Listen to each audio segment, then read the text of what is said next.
my life wasn't always a roller coaster. There was a time when everything seemed perfectly aligned, like stars in a clear night sky. That was until the storm hit, and boy, did it hit hard. Let me take you back to where it all started. My name's Ava, just a regular gal who landed a job at a prestigious family-owned company. That's where I met Jack, my future storm, though back then, he was just a handsome guy with a killer smile working the same grind as me.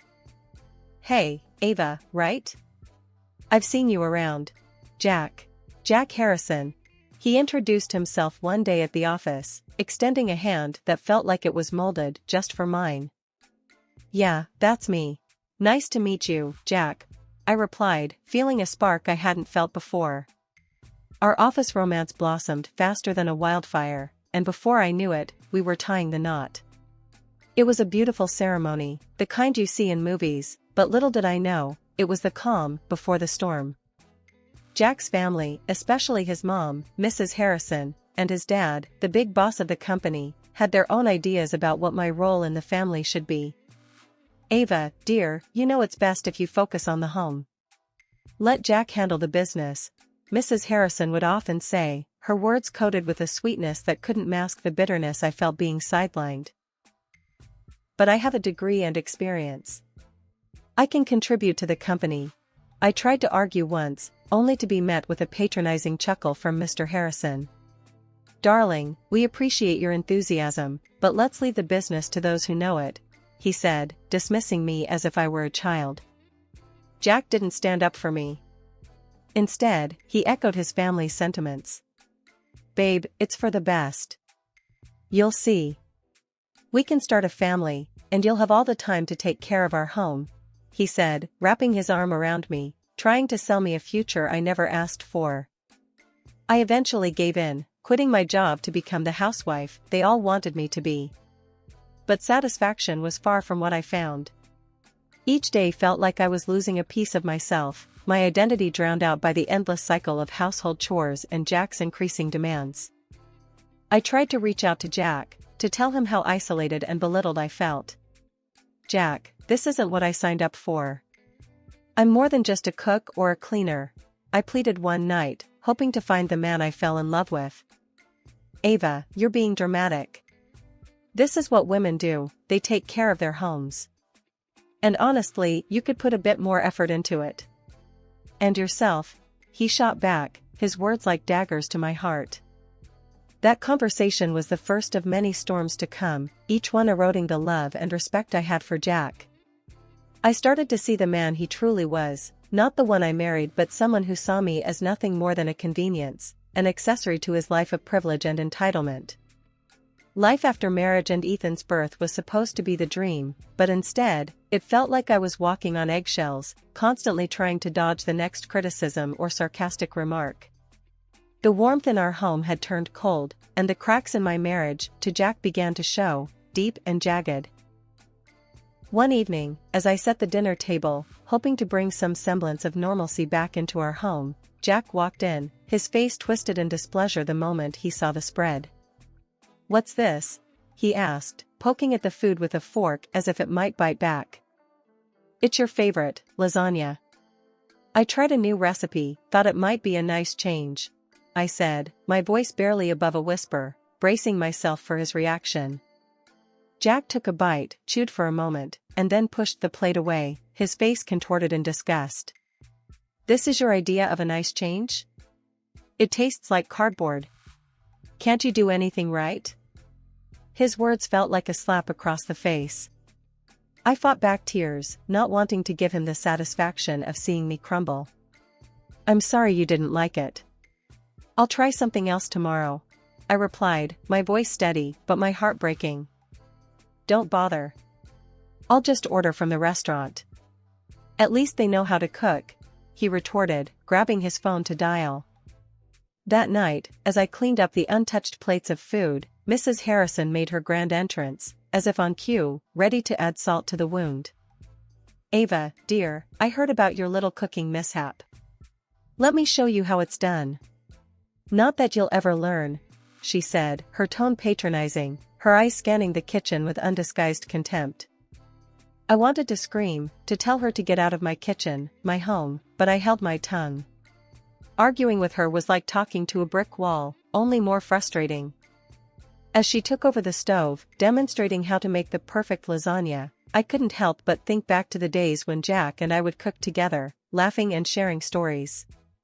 Those days felt like a distant memory now, replaced by criticism and cold shoulders. Jack's disdain for my cooking was just one of the many issues. He started commenting on my appearance, making snide remarks about the weight I hadn't lost since Ethan's birth, about how I didn't dress up anymore or bother with makeup. "Ava, look at yourself. You've let yourself go. Is it any wonder I prefer eating out?" he'd say, his words dripping with disdain. "I'm taking care of Ethan, the house, everything. When do you expect me to find the time to go to the gym or get dolled up? It's not like you're helping," I shot back one day, my patience wearing thin. Jack just laughed, a harsh, mocking sound that echoed in the empty spaces of our home. "Excuses, Ava. You're just lazy. And you wonder why I'm out more often? Maybe if you put in some effort, I'd want to spend time at home." His words stung, a reminder of how far we'd drifted apart. The man I married, who used to look at me like I was the only woman in the world, now looked through me, as if I were nothing more than a nuisance. The cracks in our marriage weren't just showing, they were widening, threatening to swallow me whole. I felt trapped, caught in a cycle of trying to please a man who no longer saw my worth, and battling a mother-in-law who relished in my failures. Life as a full-time housewife was a tough gig, more so when your input was constantly belittled. I remember this one evening vividly, a turning point of sorts. It was during one of those rare moments I thought I could bridge my old life with my new one. We were sitting around the dinner table, the Harrison men, discussing the company's latest venture. I saw an opening, a chance to remind them, and maybe myself, that I wasn't just background noise. "You know, if you tweaked your marketing strategy to target a younger demographic, you could increase your market share significantly," I chimed in, my voice steady, but my heart racing. Jack and his dad, mid-bite, exchanged looks that screamed, "Is she for real?" Mr. Harrison, after a dramatic pause, let out a laugh that echoed off the walls. "Ava, sweetheart, stick to what you know. This is business, not some home project." "Yeah, babe. Let the men handle the big stuff," Jack added, his tone laced with a condescension that made my blood boil. I pushed back, feeling my old fire flickering. "Actually, I have a degree in finance. Remember? I might know a thing or two that could help." But Jack waved me off. "Finance, schminance. It's cute you want to help, but let's not pretend you're a player in this game." The conversation moved on, but I sat there, stewing in a mix of anger and humiliation. It was clear I was no longer seen as an equal, if I ever was. Later that night, I called my dad, needing to vent to someone who saw me as more than just a sideline spouse. "Dad, I'm so tired of being dismissed.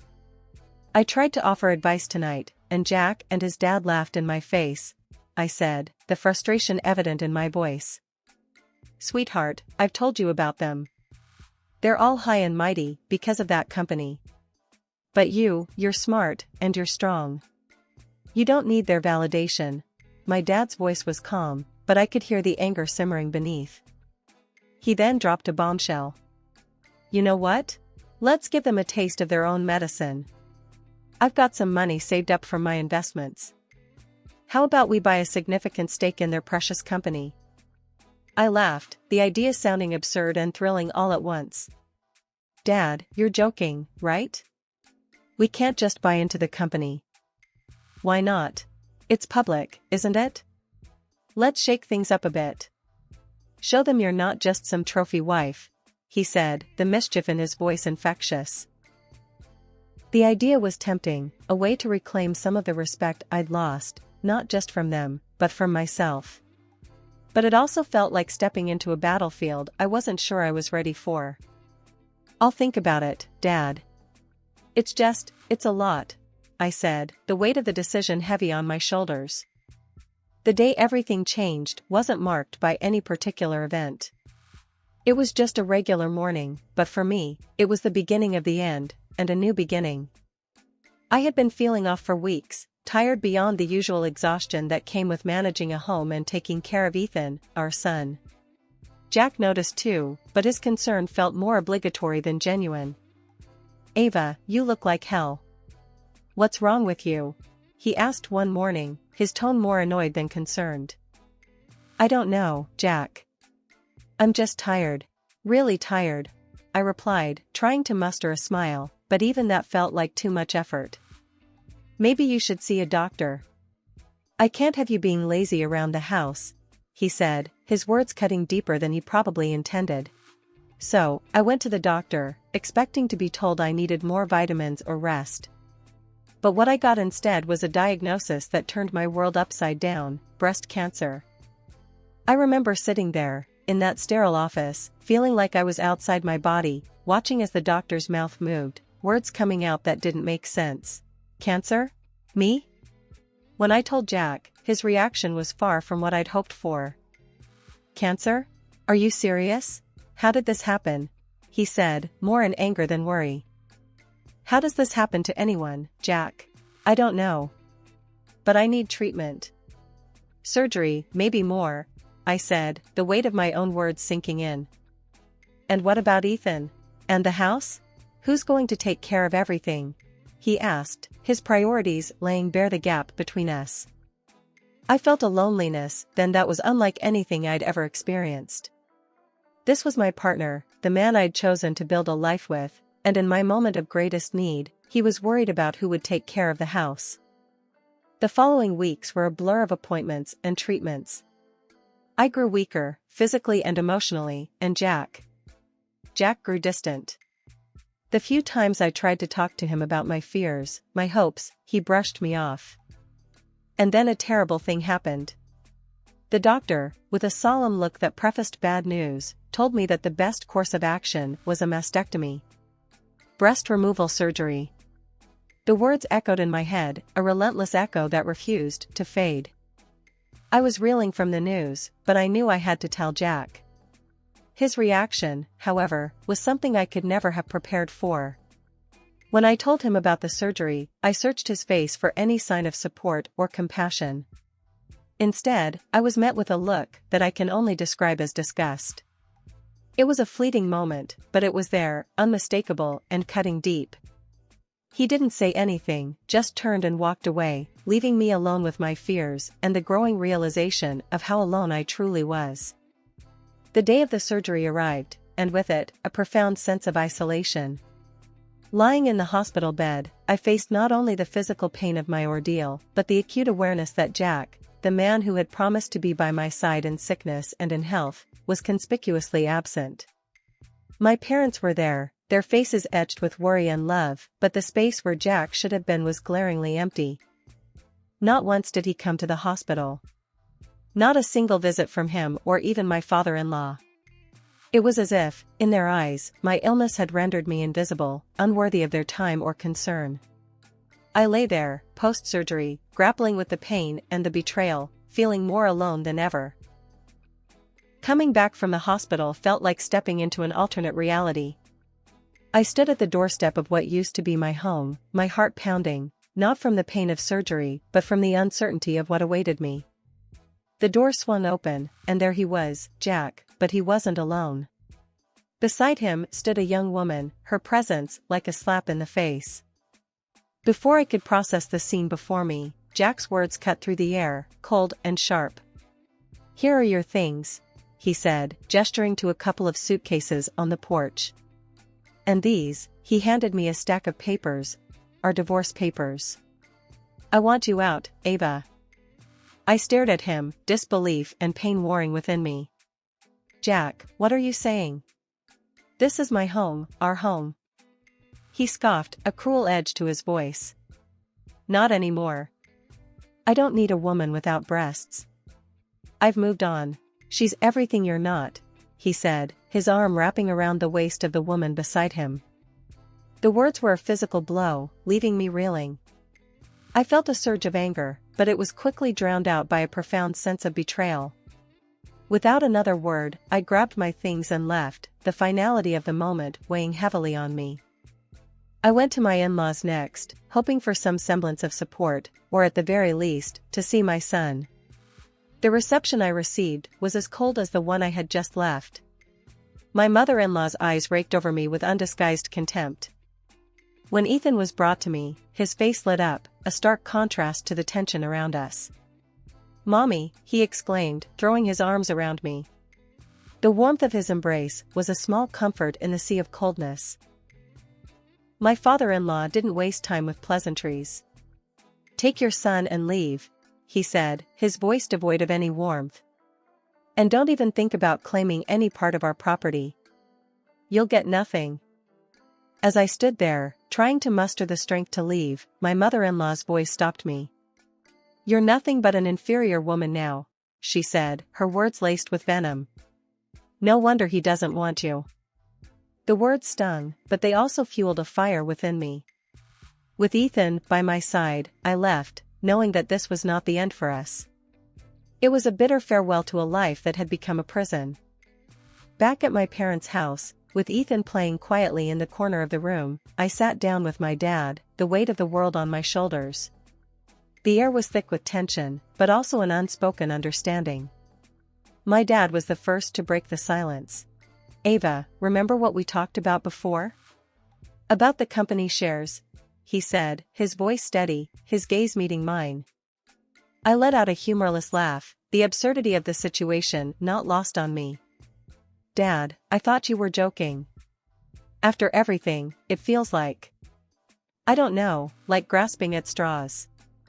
He leaned forward, his expression serious. "I wasn't joking, Ava. I did it. I bought a significant stake in the Harrison Company." I blinked, the words taking a moment to register. "You what? Dad, do you know what this means?" He nodded, a sly smile playing on his lips. "Yes, it means you have leverage, Ava. It means you can fight back." The idea was ludicrous, yet incredibly tempting. It was a chance to regain some control, to not be the victim in this narrative any longer. But how? "Jack and his family have made it clear they want nothing to do with me," I countered, the doubt evident in my voice. "That may be true, but now you're not just Ava, the cast-aside wife. You're Ava, the shareholder. You have a say in how things are run, maybe even get a seat on the board," he said, the possibility hanging in the air like a promise. The conversation shifted then, to logistics, to legalities, to strategies. For the first time in a long time, I felt a spark of hope, a flicker of excitement at the prospect of turning the tables. "But what about Ethan? And Mom?" I asked, my resolve firming, but my concern for my family paramount. "We're in this together, Ava. Your mom and I, we've got your back. And Ethan, he's going to see his mom standing up for herself." "That's important," Dad said, his voice filled with conviction. It was a plan born out of desperation, but it was a plan nonetheless. As the night grew deeper, and Ethan fell asleep on the couch, I realized this was more than just about revenge or retribution. It was about reclaiming my life, my dignity, and showing my son the strength of standing up for oneself. "Dad, let's do this. Let's shake things up," I said, a determined resolve settling over me. He nodded, a proud smile on his face. "That's my girl." As I tucked Ethan into bed that night, the uncertainty of the future loomed large. Yet, beneath it all was a burgeoning sense of empowerment. For the first time in a long while, I looked forward to what the next day would bring, ready to face the challenges head-on. This unexpected twist was not just a lifeline, it was a call to arms. And I was ready to answer it. Walking into the annual meeting, I felt like I was stepping into a lion's den. There they were, Jack and his dad, looking all confident and in charge. Their faces dropped when they saw me, though. "What are you doing here, Ava?" Jack asked, his voice dripping with disbelief. I didn't miss a beat. Pulling out the documents, I laid them on the table with a thud. "I own 90% of the company now. That means I'm not just here to sit pretty, I'm here to call the shots." You could have heard a pin drop. Jack and his dad exchanged looks, their faces going from confused to downright angry. This is ridiculous. You can't just barge in here and take over, Jack's dad blustered, standing up from his chair.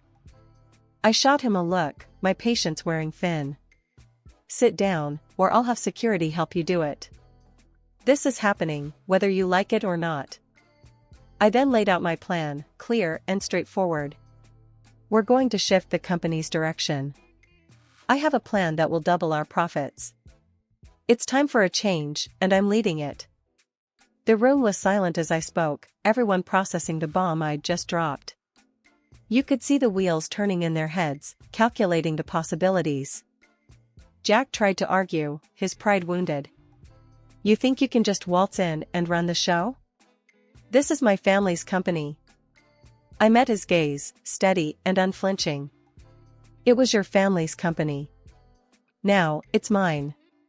And I'm not just waltzing in, I've got a plan, and the board agrees. The decision was made. The board, seeing the potential in my plan, backed me up. It was a surreal moment, watching Jack and his father realize the tables had turned. As the meeting ended, and the room cleared, Jack approached me, his demeanor changed. Ava, let's talk about this. There's got to be a way we can work together. But it was too late for negotiations or pleasantries. We're past talking, Jack. It's time for action. And as for working together, that ship has sailed. It's time for a new era, and I'm at the helm. After the dust settled from the shareholders' meeting, I took the helm of the company with a mix of determination and anticipation. The first few weeks were a whirlwind of meetings, planning sessions, and getting up to speed on every aspect of the business. I was determined to turn the company around, not just for the sake of profits, but to prove to myself and everyone else that I could do this. One afternoon, as I was poring over some reports, Ethan burst into my office, his eyes wide with excitement. Mom, you're like a superhero now. You own a whole company. I couldn't help but laugh, pulling him into a hug. Well, I don't know about superhero, but I'm definitely trying to make some big changes. He looked up at me, his expression turning serious. Does this mean you're going to be too busy for me now? The question hit me harder than any boardroom challenge. I knelt down to his level, holding his hands in mine. Ethan, there's nothing more important to me than you.